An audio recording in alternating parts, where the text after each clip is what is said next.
Mabuhay, this is Bob from Love Beyond the Sea, a channel for marriage-minded men.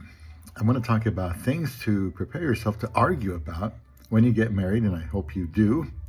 I married a woman from the Philippines back in 2015, and our 10-year anniversary is coming up in a matter of hours, actually.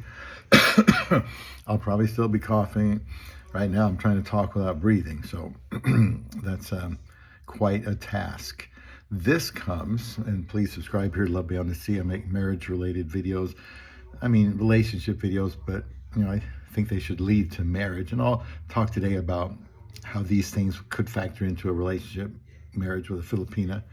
This comes from an author called his name is Jeffrey Bernstein, Psychology Today. Recent article. He calls it the top 3 things couples fight about. And we know you're going to argue. So there are some things that come up probably more than others. And so let me just read what he says here, and I'll interject as I go. He says, having seen many couples for counseling over the years, he's seen firsthand that no relationship is perfect. Arguments happen. But what absolute deal breakers cause couples to clash repeatedly? While every couple has its triggers, 3 key issues remain in many relationships. Are you ready for this? Write them down. Money, household chores, and differing life goals. Money, household chores, differing life goals. And he's going to break them down and explore how to fight fair. Now, I will interject here that these things are so important and common that, I would really talk about these things seriously before you get married, whether she's from another country or not. So he starts, number 1, money mayhem, when dollars cause drama.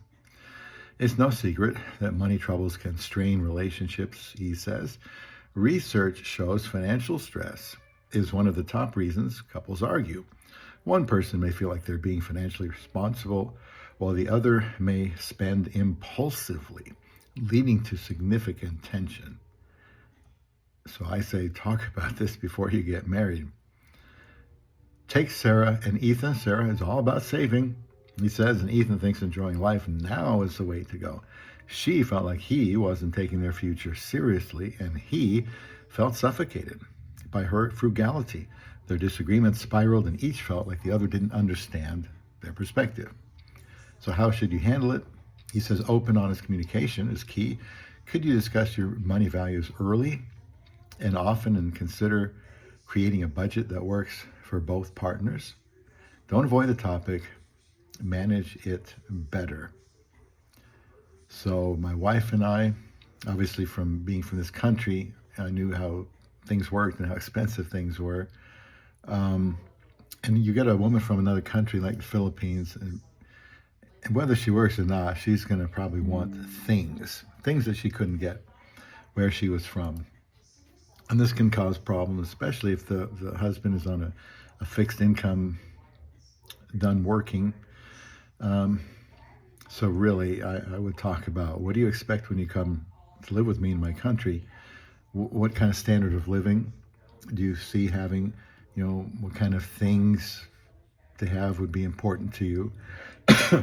So I agree. Don't avoid this topic. Number 2, chore wars. Chore wars, the battle for the broom, he calls it, and says one of the quietest relationship killers, household chores. It's not just about dishes and laundry. It's about respect, fairness, and feeling valued. Maybe some of you have experienced this already. When one person feels like they're carrying the load, resentment builds. Studies show that unequal domestic labor is one of the biggest causes of conflict in modern relationships. He's probably referring there to the fact that way back when, decades ago, when most women didn't work, the household chores were done by her, and that's the way it was. And now in the modern world, with both people working, you got to figure out who's going to do what. Excuse me. Back to the article. He says Carla and Jack's situation, That's a perfect example. Carla handled most of the household work, while Jack, who worked long hours, assumed he didn't need the help. But Carla felt overwhelmed and underappreciated. What started as a minor frustration turned into a huge fight every week. The solution: don't let the chores pile up, literally or figuratively. Have a conversation about expectations and responsibilities. Share the load, and don't forget to appreciate each other's efforts. Very important when marrying somebody from another country. Are you going to work? If you're not going to work, what are you going to be doing? I mean, if you say you're not working and because you're retired and she's not working, stuff still needs to get done. And no chore should be beneath your dignity. My wife works right now a ton of hours, and I am retired. Yet I can't say I do most of the chores because I don't. One thing I've done is most of the laundry, but if she doesn't recognize it, I will still bring it up, that I'm doing the laundry. I hate doing laundry, but it needs to be done. I'm glad when it gets done, but I also like to, hear some thank you once in a while for that. And it's easy to kind of overlook your partner and what they do, but it's something that needs to be done, and they may not especially like it. I'll run errands for my wife.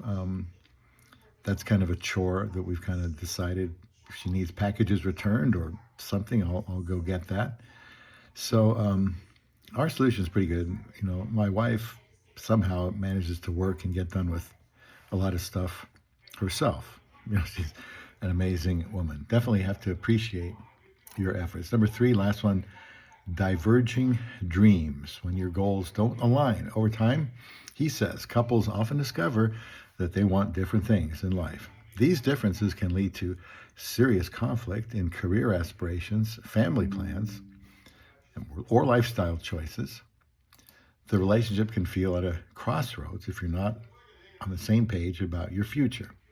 He says, take Mike and Clara. Clara wanted a quiet life in the countryside to raise kids. Mike set his sights on the city and advancing his career. The more they ignored the elephant in the room, the more their arguments escalated. How to handle it? This one, he says, requires deep conversations about what both of you want in the future. I like this one here. With this, he says, compromise doesn't always mean meeting in the middle. I'll say it again. Compromise doesn't always mean meeting in the middle. I really like that. But it does mean respecting each other's dreams. Sometimes therapy can help bridge the gap and guide the conversation. I also always a big fan of that. Excuse me, I'm just trying to talk without breathing here.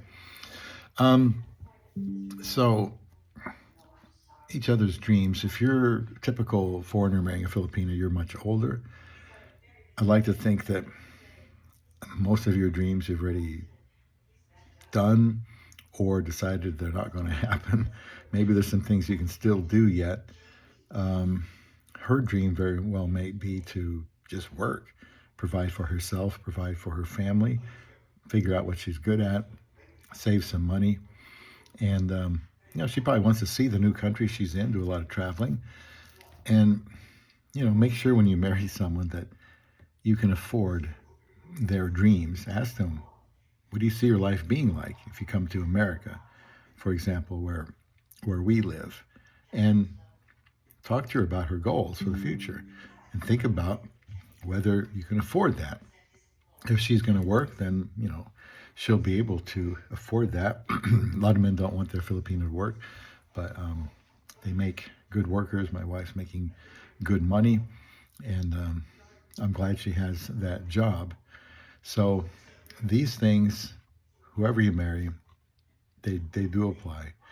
The money issues, the chore wars, and differing dreams. So let me know if you can agree with that, if you've already gone down that road, how important you think these things really are, or if there's something else that's even more important that was left out.